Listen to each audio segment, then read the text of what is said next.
Welcome to Powering Through Life, and I'm your host, Teresa Sims. Each week on Powering Through Life, my guest and I will discuss a special topic that is close to their heart. Together, we will explore the challenges they have faced in life and learn what strategies and tools they have used to power through their life. So welcome to Powering Through Life.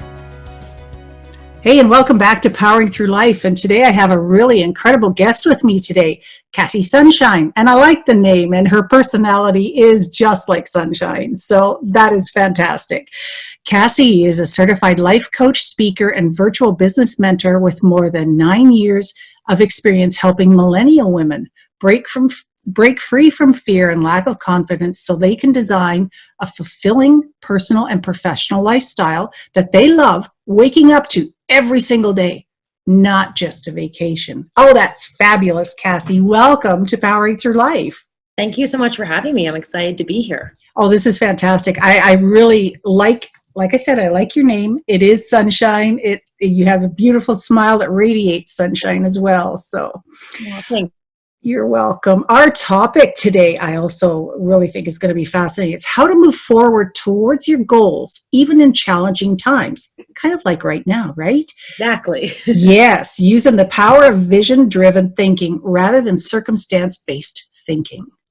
Do you want to elaborate on that a little bit more? Sure, absolutely. I thought that this would be, a great topic with the situation that a lot of us are experiencing right now around the world, where circumstances can look, difficult or challenging or hindering to some of the goals that we may have been working on or we wanted to be working towards. And I hear often, given the circumstances, I will do X, Y, or Z, right? Given the circumstances, this is what I probably should be doing right now. And the problem with that is when we make decisions based on our current circumstances, we get more of our current circumstances. Vision-driven thinking versus circumstance-based thinking, the difference is when you have a clear, strong vision, which is what I help my clients with, you can ask yourself, what can I do right now that's in alignment with my vision? Rather than saying, well, here's the circumstances, that means this is what I can or cannot do within that box you put yourself in almost. When you have that strong vision, instead it's asking, okay, based on that, who do I show up as today? What action do I take this day? How would that person make a decision in these circumstances?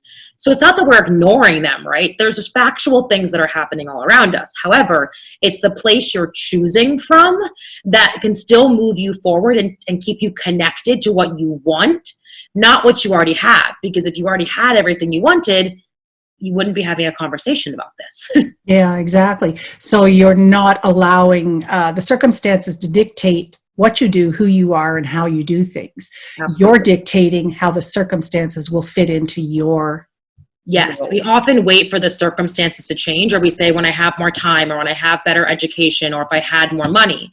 The issue is the only way we change our circumstances is by choosing from a different place. If you choose within your circumstances, you'll end up really generating the same. They might look a little different, but usually you're going to get very, very similar results.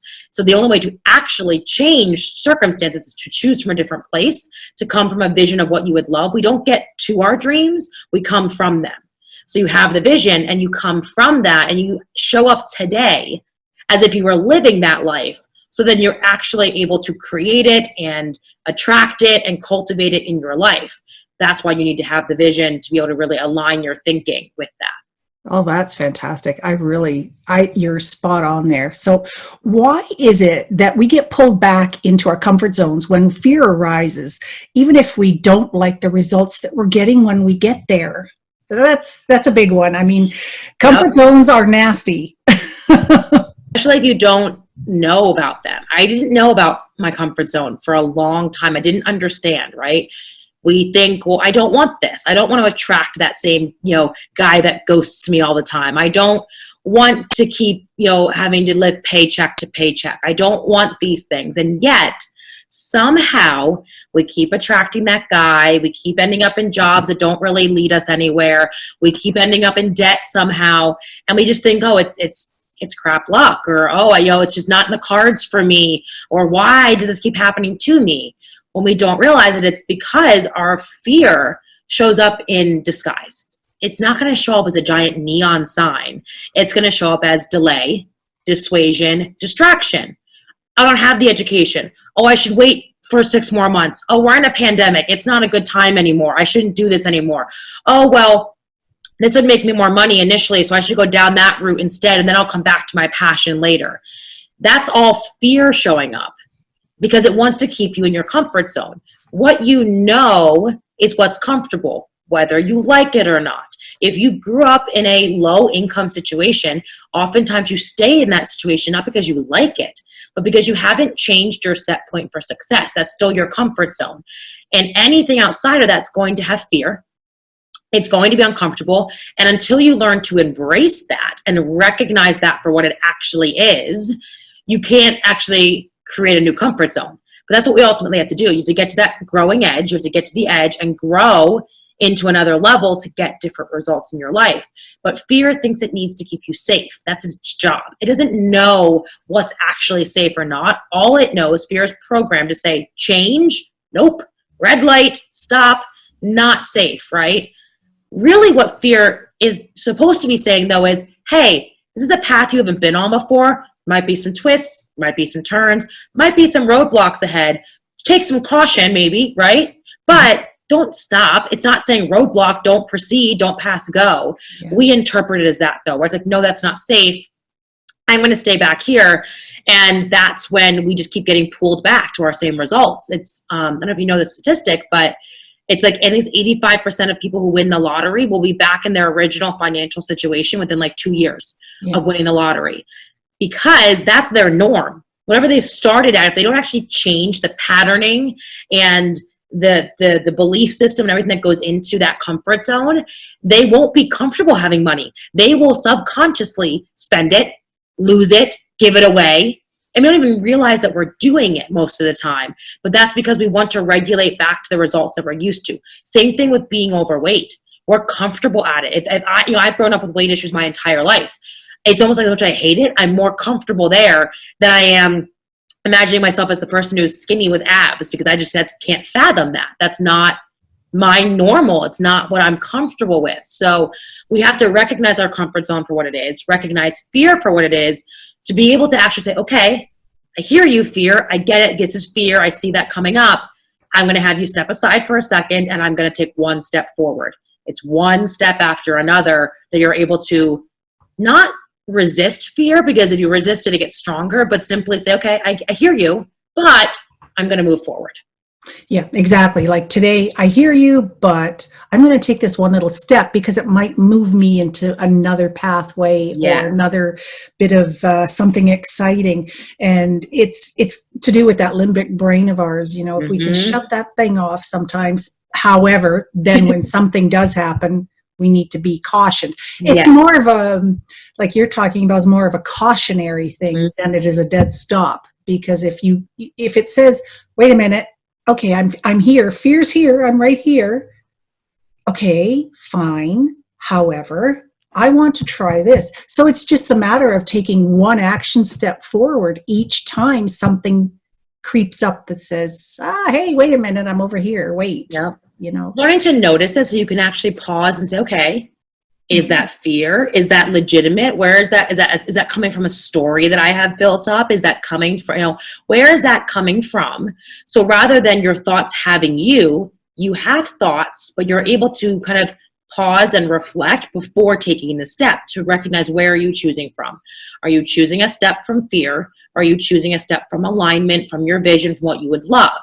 Because you'll get very different results from the steps you take. And like you said, it's one step at a time. When we start to look 20 steps ahead, fear can get even stronger. It gives it a bigger platform in a way to think about it. One step is easier for us to be, okay, I hear you. However, I know I want this. I know it's important to me. I'm going to do one thing today to move me forward in that direction.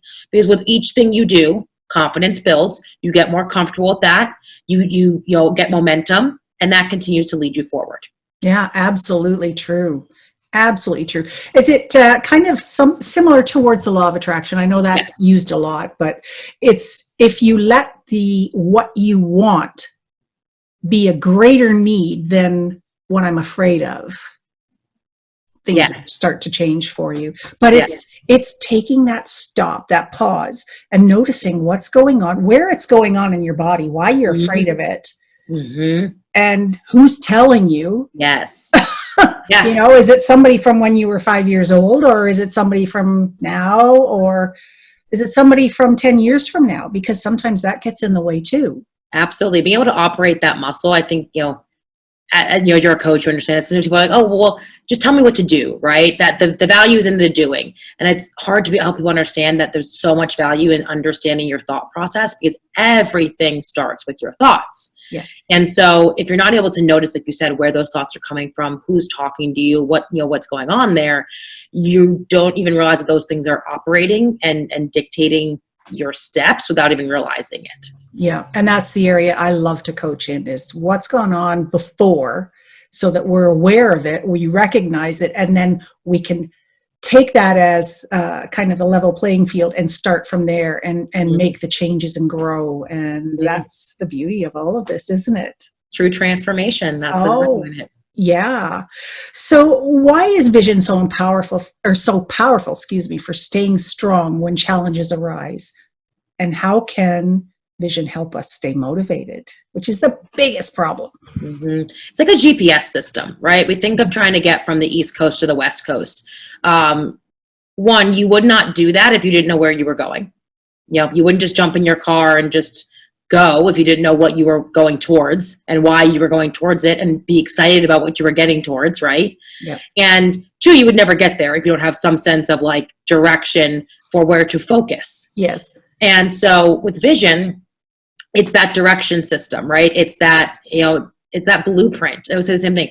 If you went to an architect and said, build me a happy house or a successful house or a secure house, they can't do that for you. They wouldn't know what to build, right? You have to go and say, here's the countertops, here's the walls, the windows I want, the floors. I want 1 floor, 2 floors, 3 floors, this many bedrooms. Like, you've got to give detail for them to even be able to build a blueprint for you then to be able to build on. Where people get very stuck with vision is they get caught up in the details, the job title, the company, the city, the exact this, or that. That's not how it works. Think of like a house. You build a blueprint first, a scaffolding image, and with that, your vision comes alive and you get more clarity. You get a better idea of, oh, I want this, or I don't want that. I want to change this. That's how vision works too. First, tapping into what would I love? Not based on how, not based on what you think is probable, and not based on your current circumstances. It needs to first be the question of, what would I genuinely love? If I looked at my life, I usually do 3 years from now, and it all worked out, what would I love that to look like? What do my relationships look like? What do, my career, my health, and in the sense of pictures, it doesn't need to be the details, but what's your schedule like? What's in your bank account? What are you doing with your significant other? Are you traveling? What trips are you taking? What do you do with your friends? You build a vision so strong that when challenging times arise, i.e. what we're in right now, you're so connected to it that you can't give up on it. And this is where vision boards often don't work. They're too generic. I love them, but if you just put a pretty picture of a house or the ocean or, a fit woman on there, you're not connected to it. You don't picture it. You don't feel it. Because it's not yours, right? Exactly. You have to put yourself in the vision. And so you do what we call 5 sensorize it. Taste it, smell it, hear it, everything, as if you were in it. So we have you create that and literally visualize it, be in it. My vision is so strong, like I literally feel it coursing through my veins when I read my vision to myself or I think of it, that if I ever need motivation, that's it, because it's so strong now, I couldn't give up on it if I wanted to, because it would feel like I was giving up on something I already had, even though I don't have it. It's so strong. It's that driving force. It's that focus that I have such faith in it that now in times like this, that's motivating me, that's driving me, that's pulling me, and it gives me something to always weigh decisions against. That's not my circumstances. You'll be driven to your circumstances if you have nothing else to weigh decisions on, thought processes on. So I think about, are my thoughts aligned with my vision? Are my actions, is where my intention going aligned with it? Are my relationships aligned, right? Are these things that line up with what I'm trying to create in my life? So it gives me a framework to take action with as well. So it builds the mindset, also allows me to take action. And that's where that motivation kicks in. It's something bigger and outside of your circumstances. Right. Now, what happens if, and I'm sure when, you kind of fall off the rail a little bit? How do you get yourself back on? So big thing I always is a structure of support.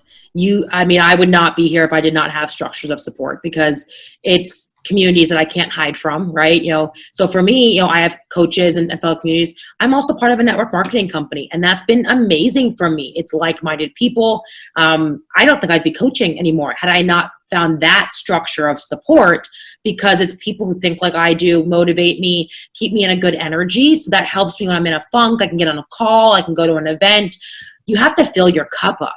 And so that's so important, whether it's your friends, whether it's networking groups that you're a part of, join a mastermind, go on retreats, have a coach, right? That's the point. It's that structure of support, because all of us will have those moments where we want to fall off.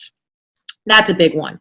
The other one is small daily actions that become habits and you can fall back on. One for me is reading my vision, having it actually written out that I can go and read it, or I've recorded it too so I can play it back to myself. Yes. That's a big one, always. Second one is gratitude. You need to get out of a funk. Gratitude is one of the biggest things you can use. And so I will literally, if I feel it, I feel that constrictive energy, I can tell I'm feeling stuck or frustrated, I pause. I interrupt it. I don't keep moving forward, because nothing you do from that place is probably going to be all that productive or good for your vision.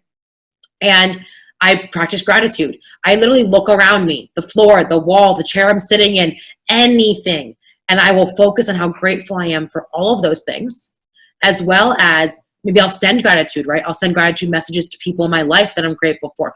Gratitude is just such a good energizing force that can really snap you back. And so having daily tools that you can use, because you can't just think your way out of a funk. You can't just think your way out of, getting derailed, but it's the habits. I'll be honest, I was working a day job during the pandemic, and I was laid off. And so the day I got laid off, what kicked in for me, instead of being like, oh my goodness, I'm laid off, I lost that income, what should I do? Immediately was, okay, what am I grateful for? And what's my vision? Now I have all this time to pour my heart and soul into my business and my coaching. I get to be of service to people right now. I get to help people. What a beautiful gift I have that I can show up. And that's repetition. That's me practicing that skill for years. That was not an immediate switch or anything like that, but it's the repetition and the habits that you build that will then come into play when you need them most. Yeah, I would totally agree with that. I know how you feel. My husband lost his job the end of January, not because of this, but then this kicked in, so that stopped all the job hunting. So, yeah. But you know what? I said to him, this is an opportunity. Mm-hmm. This is a great gift you've been giving. He's actually downstairs right now working on a course. So, awesome. There's lots. It's how you choose to see it. And that's what I've had to tell a lot of people. It's not that it doesn't downgrade that it's bad. It doesn't have to be an either or. It can be a really difficult situation, one that is painful and has a lot of trouble. And you can still choose to see where within that there can be possibility for you. And for so many of us, there is. Because, and you probably know this as well, breakdowns lead to breakthroughs. You really can't have one without the other. And the world's in a massive breakdown right now. But there are beautiful lessons to be learned from it that does not negate all the pain that is coming from it either. However, we're in it. What are you going to do with it? We don't control what happens to us. What we do control, though, is how we respond to it, what we do with it, and what we do next. And that's what you have the opportunity for is, okay, well, I'm in these circumstances. Let me focus on my vision. What can I do? Like have that as my grounding force. That's what it is, right? It's like a light that you can stay focused on. Yes. That grounds you. And it's just such a good feeling to have that. That's one steady, like it's steady. Yeah, exactly. And that's reminds me of a video I recorded earlier this week, because someone asked me what I would label or give a title to of this time that we're going through right now. And I said, it just reminds me of a pause for change. Yes. We're given this opportunity. People have wanted to stay home with their children for years, Yes. years and years. Well, now you're given the opportunity. That's a gift you've been given. Yes, it's not a very good way that it happened, and it is a terrible thing that's going on. But if you take this time and use it effectively, and rather than sitting on the couch watching Netflix all day, which has its moments too, if you just need to veg out. And yes, we have to take care of ourselves at the same point. Yeah. But I would say, when you look back on this, what do you want to say about this time? And if for you, it's like, I just took care of myself. Okay, then awesome. That's fantastic. For me, though, like you said, I saw it as a chance to go after my dreams, and the pause has been good for me. I needed that a lot of people needed to reflect. They needed to sleep. They needed to slow down a little bit. So it's not an either or. You can recognize that we wish it didn't have to happen in this way, but it's here. So what can we do with it so that it's not all for nothing? Right. Exactly. Put your energies towards the things you can change. Yes. And don't stress about the things you can't change. We have no control over this right now. So we're in it. We have to be. You have control over what you do with it, though. Yeah, exactly. And there's so many opportunities out there, really, or right within us, that we've never given the light of day. You have to be willing to see them. And that's the thing. If you're not looking for them, you won't see them. I always tell people, you have to be looking for it. And that's really how law of attraction works. It's not that you're going to walk down the street and find $20 magically sitting, that's not manifestation, truly. Yeah. It's about what you're looking for, and what you're focused on is what you get more of. Yeah. And so if you're not looking for something, you're never going to see it. Well, that's true. That's true. So what are some tools or strategies our listeners could implement right now to help them with staying motivated towards their goal and their vision? First of all, how would they notice if they're on the right track for their goal and their vision? It's a great question, because I think what I actually tell my clients a lot of times is there is no right track per se. I mean, because at least my clients have a very big complex of like right, wrong, and have I figured it out, right? If I can share anything, there's no figuring it out. It's just one giant journey. The question again is checking in with yourself periodically. Set it, do you do that weekly? Do you do it daily? Set some parameters for that. Look at the 4 core areas of my life. That's the areas I look at: health and wellness, time and money freedom, relationships, and your career vocation. Check in with yourself. Do I feel expanded in these areas? Do I feel constricted? Are they in alignment? Are they giving me what I think I need? Am I not getting what I need? Being able to do some check-ins to say, is this in alignment with the things that I say I want and that I want to create and what I want to be focusing on? If not, okay, where can I make a shift? Where can I begin to take a step in that direction? You have to be able to reflect. You have to be able to have some check-ins. And then it's a lot of just one step after another. That's why we can't focus on 20 steps down the road. Your vision's also going to change. It's going to change a lot as you get greater clarity. But the biggest thing you can ask yourself is, does this feel expansive or does it feel constrictive? Your body will tell you. You will feel the energy. If you're feeling stuck, if you're feeling frustrated, if you're feeling exhausted, if you're feeling blocked, those are all signs of constrictive energy. Usually because we're trying to do. And if we just do more, we'll get more. Generally, you got to check in with your being at that point. What are you thinking? How are you feeling? Exactly. How are you spending your time? Are you pouring into your own cup? Check in with yourself. Why am I not feeling expansive? And what does make me feel expansive? Is it because even in business, right? Is it a podcast? Is it blogging? Is it a YouTube? Is it Facebook? Is it Instagram? Because you can't do it all. You need to tap into the pieces, and it's not always going to feel, hunky-dory, but it's about knowing that something is either in alignment or really not, and choosing those things and doing that constant reflection. That's a big piece. You got to also notice what you're noticing. The foundation of everything is being able to start to notice the thoughts, how it makes you feel, because if you don't notice things, you cannot begin to change them. So it all starts with that foundation, which can be hard for people because, again, they want to move fast and they want to go and they want to change. But it starts with the noticing. You got to build the habit of noticing these things. Other tools are a lot of what I've already talked about. Gratitude is a big one. You know, you can do a daily gratitude practice. Before I go to sleep every night now, I don't write it down because that to me was not expansive. I felt constrictive having a journal and having to feel like I had to write my gratitude down. So instead, before I go to bed, I think through gratitude in my mind. And every night now, it's a habit. It naturally happens that I think of the things I'm grateful for before I fall asleep every night. Again, make it work for the way that works for you, but incorporating gratitude into your daily life.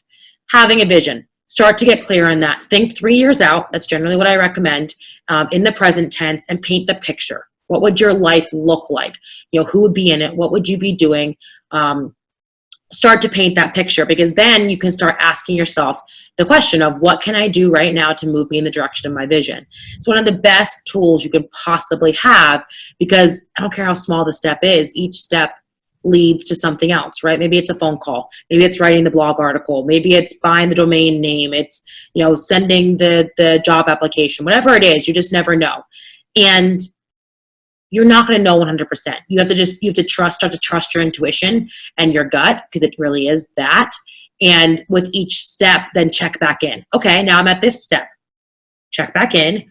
Now what's the next step? Don't just blindly take it because you think you know what comes next. Right. Check back in with yourself. Yeah. And like you say, you know, take it slow, because these things don't happen instantaneously, and they don't happen overnight. Anything worthwhile does not happen instantly. Yes. Well, unless you do win the lottery, but you know, even then, like, you win money, but if you don't work, you got to work on yourself. I mean, I don't care what goal you are striving towards. It's a business, it's a promotion, it's just being a better human being, it's falling in love. None of that happens without working on yourself. It's like I would say, you go to the gym to build your muscles and train your muscles and do all of that. Why don't we do that more for our mind and our thoughts? Yeah. It's the same thing. You have to work on yourself. Absolutely. And that's the thing we use the most, right? Yes. And it rolls the most. Yeah. We ignore it a lot. Mm-hmm. But it's like you say, you will notice it in your body. Mm-hmm. I'm a big gut instinct person.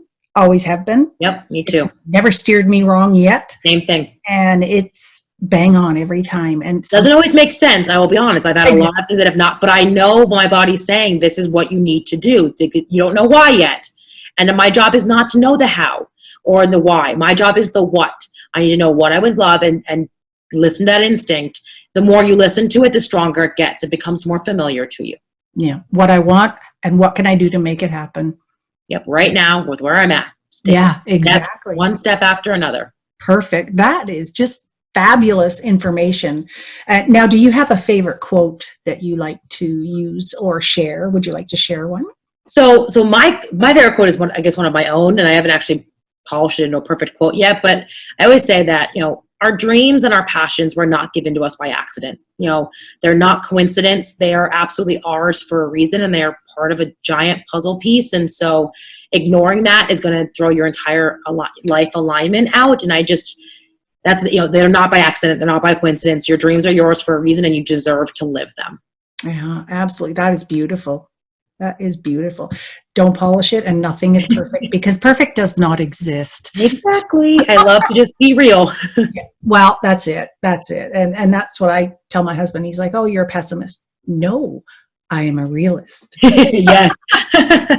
Because, you know, when you've been through a few things in your life, it kind of, you know, changes you a bit, but it's changed for reasons. And I'm okay with it because I wouldn't be here if I exactly. It's all part of the journey, and I wouldn't be here without it. Yeah, exactly. So how can we get in touch with you? Quickly? Yeah, so all my social media are Kassy Sunshine. So I have Facebook and Instagram, and then my website is also just KassySunshine.com. Only social media I'm not on is Twitter. Never got into that one. So it's not expansive for me. So I just never chose to do it. But everywhere else, you can reach out to me, send me a message. If anybody has questions or wants anything clarified, I'm always more than happy to answer any questions. That's fabulous. Thank you. And I will be putting up all your links and all the media. And please get in touch with Kassy. I think she is a wealth of knowledge, and she has such a beautiful personality that how could you not want to spend time with this girl? Thank you. I've enjoyed this. Thank you very much. And I would like to have you back again because I think there's so much we can talk about. I would love to. Perfect. Thank you. And thanks for joining us today on Powering Through Life. That brings to a close another great, inspiring interview on Powering Through Life. Thank you to my incredible guest for sharing your thoughts and wisdoms with our listeners. If you would like to connect with us, go to www.teresasims.com, and there you will also find all the previous segments from many amazing and inspiring people. Remember, don't be shy. Reach out if you have any questions, or just leave me a comment.